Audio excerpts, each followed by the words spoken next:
Ata na tani covered court. Nawahin na.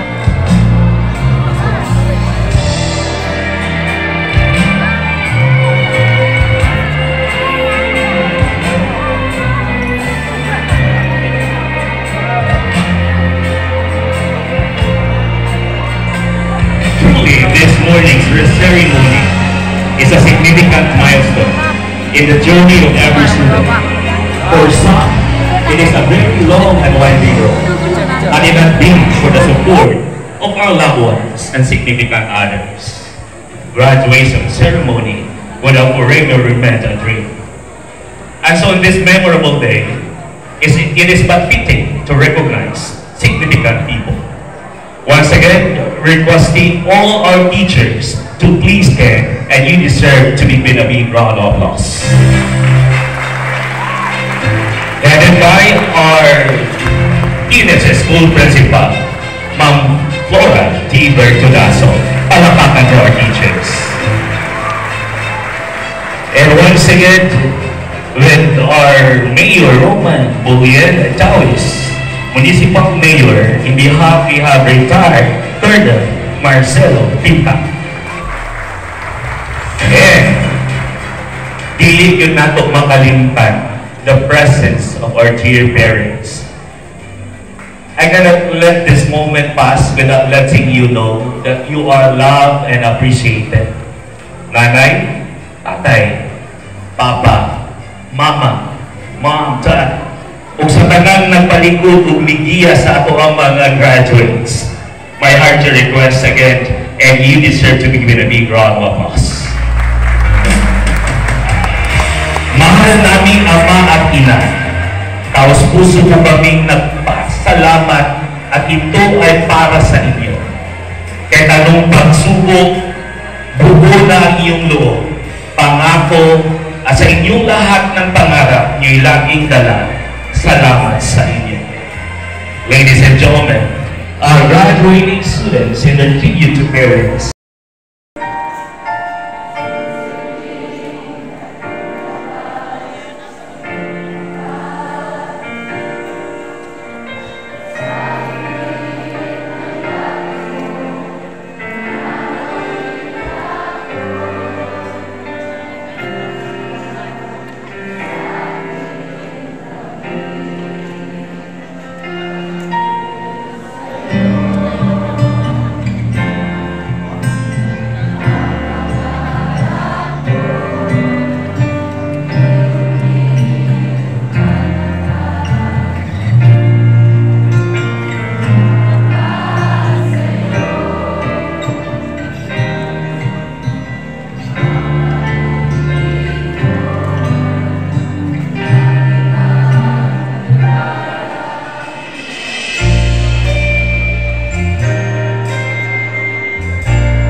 Hindi mo'y walang iba. Ay kayang lumalik. Ikaw ang liwanag.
Mulai graduates.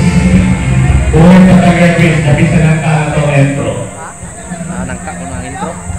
Napit sa nangka ang intro. And then, waiting, pili ba na to stay sa classroom? Ayaw lang ka pa-init.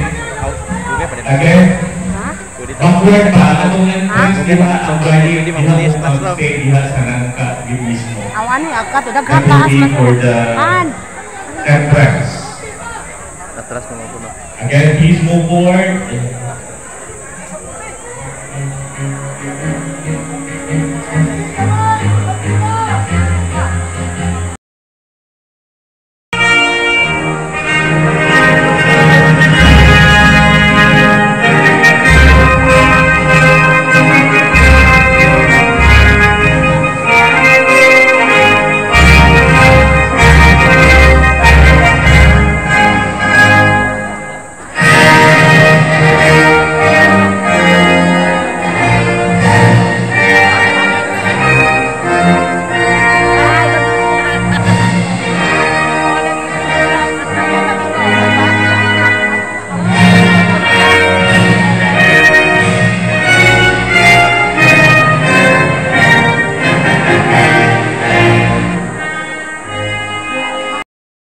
Out of these school grounds and into the world.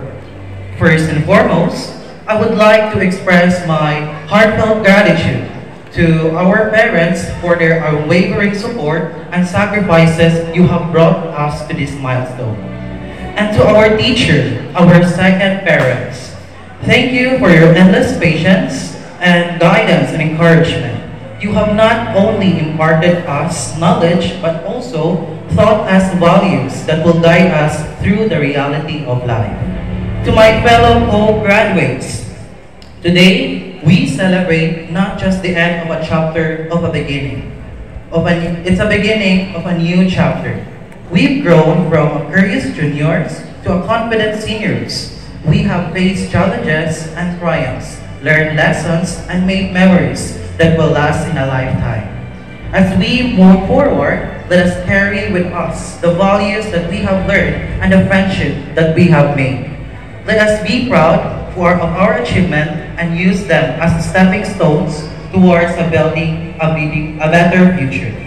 As we embrace the future, let us remember the essence of our theme. We, the youth, have the power to shape our destiny of our nation. Let us be proactive, innovative, and resilient. Let us work together towards a stable, progressive nation.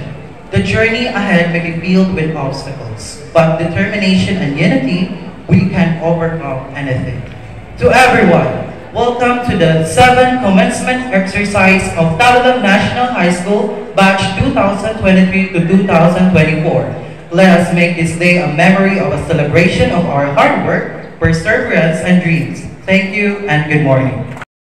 I hereby confirm these 233 graduates for school year 2023-2024. Please transfer your tassels from your left to right. Congratulations! Congratulations, dear graduates! Thank you. Arne, kada maadjong buntag natong tanan sa atong guest speaker karon na i-introduce letter. We have also the mayor of Dawis, Mayor Bulyen, the vice mayor, Madam Sumaylo, Ma'am Floral Bertadaso, sa tanang faculty and staff. We have with us on stage also the different coordinators of the different levels, graduates, parents, natong tanan nga niya karon dinhi maadyong buntag. Mayong buntag. I share the happiness of your parents now and as well as graduates. Ang ako lang dyan ikasulti sa mga graduates is that sell only. Remember that you could never change the direction of the wind. Dili na to pwede nga irekudo ang hangin kay that is nature. But you can always adjust the same. You always remember parents nga kaning atong mga anak dili ni ato. They are God-given. Kita lay gipabantay nila. And I am asking you parents to pray for them. Bless them always. Because we are answerable to the Father who had given them to us. Iampo nato sila kanunay sa matag adlaw katanan. Aron magsubay sila sa dalan nga matarong sa mga anak. Hinumduman mga anak nga kinsa to nga mutahod sa iyang ginikanan. That is one of the 10 commandments of God. Honor your father and your mother so that your days here on earth will be longer.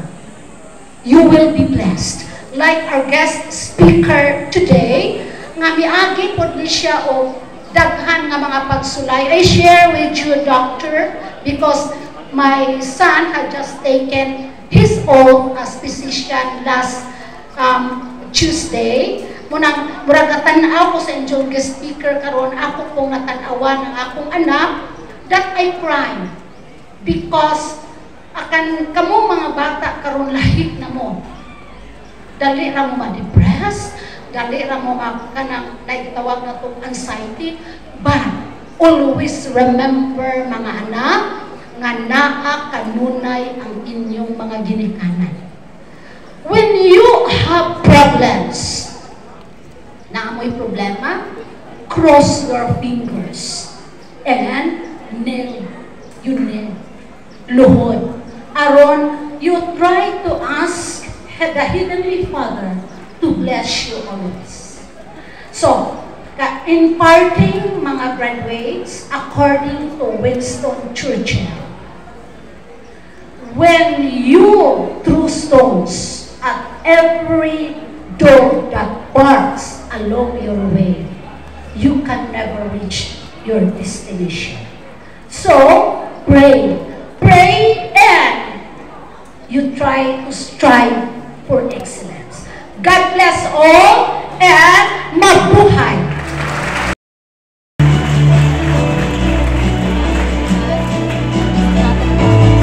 Thank you, Ernest.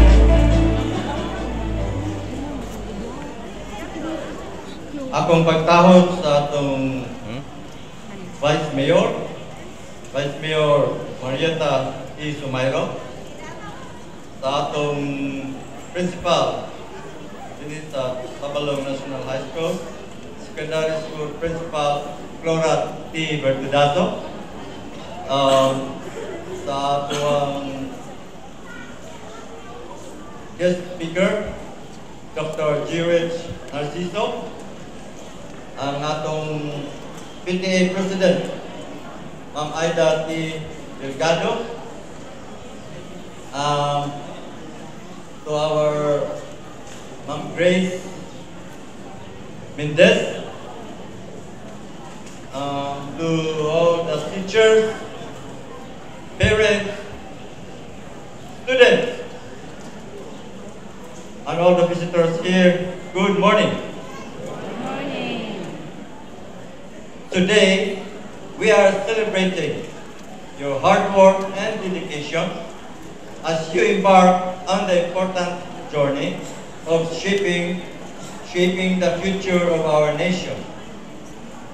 The theme, Kabataan Pilipino para sa matatag na kinabukasan ng bagong Pilipinas, reminds us of the great responsibility and potential each of you hold. Your education has equipped you with the knowledge, skills, values that are essential for navigating our ever-changing world. It has not only helped you academically, but also instilled in your resilience, innovation, and a commitment to the greater good. As graduates, you are now the leaders and thought leaders of hope and progress, and will drive our nation towards a stronger and more progressive future. The road ahead will have its challenges, but remember that each obstacle is an opportunity to show your courage and determination. Your education has prepared you to face the challenges and find solutions that will benefit not only yourself but our entire nation. As you enter your chosen field and communities, carry with you the vision of a bagong Pilipinas, a country built on integrity, justice, and sustainable development. Your actions, decisions, and leadership will be crucial in achieving this vision. Again, congratulations on your graduation day.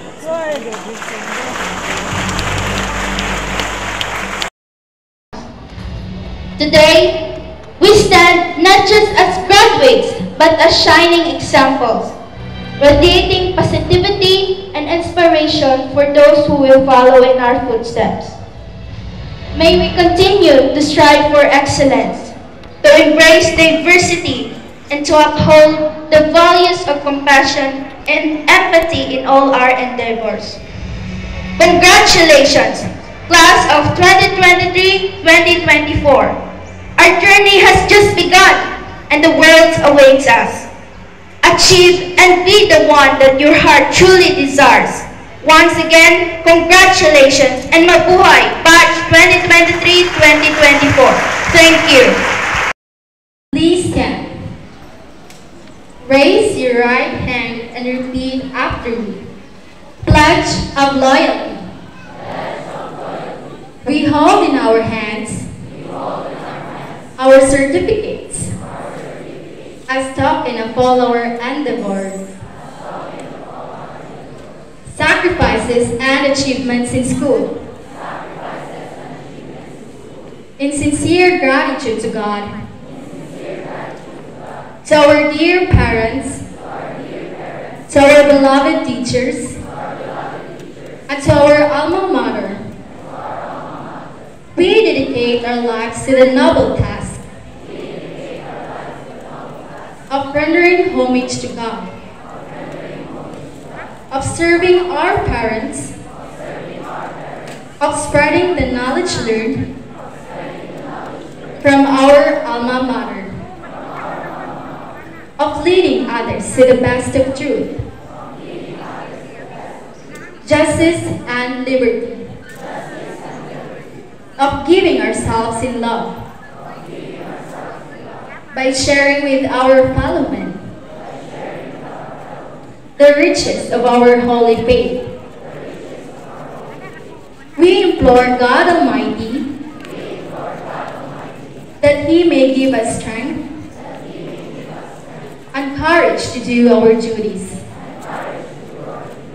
as citizens and leaders in our homes,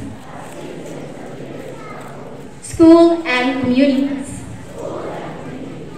and to be of great service to Him and mankind.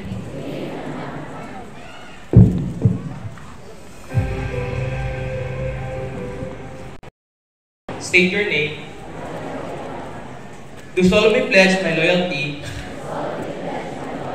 to the Tabalong National High School Alumni Association. I swear to uphold my noble ideas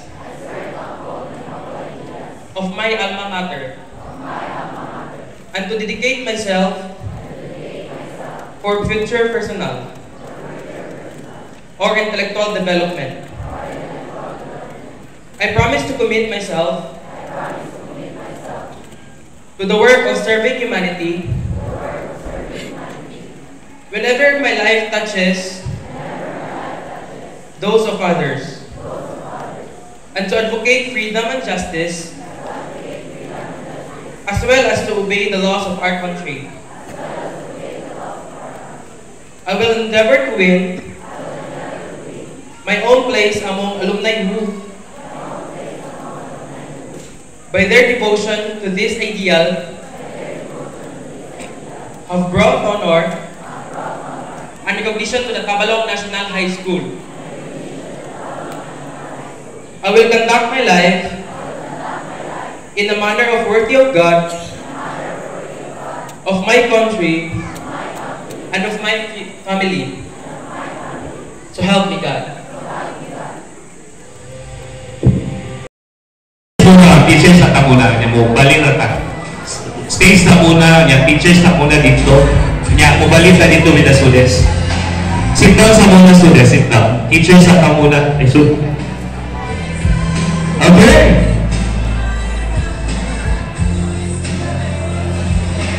With our guest speaker again, sir. Wala ba kayong mga kamay dyan? As in super. And this is for everybody.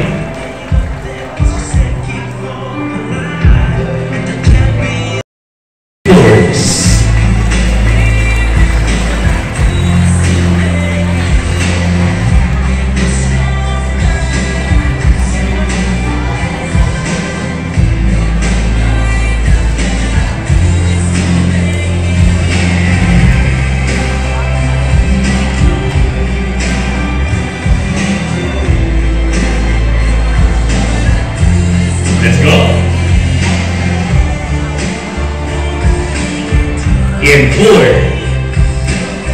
ENS Smile.